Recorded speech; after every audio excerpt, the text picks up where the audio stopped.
So the first lick goes with the G minor arpeggio with the flat 5.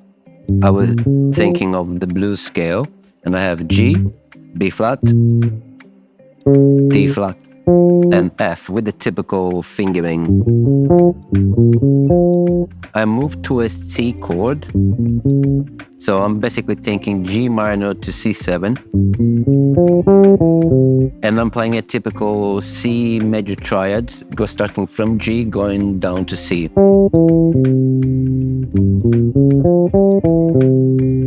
F sharp, E flat, and C. So it's a C half diminished. If you're wondering where this is coming from, again, I'm thinking of a C7, and I'm applying the diminished scale.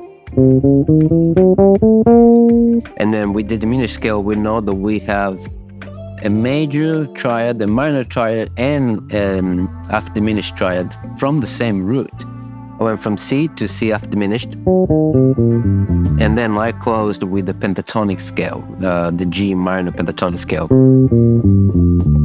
So again, I'll go G minor with the flat 5, the blues scale, C major triad going down, C half diminished, pentatonic scale. In terms of technique, I've used some pull-offs.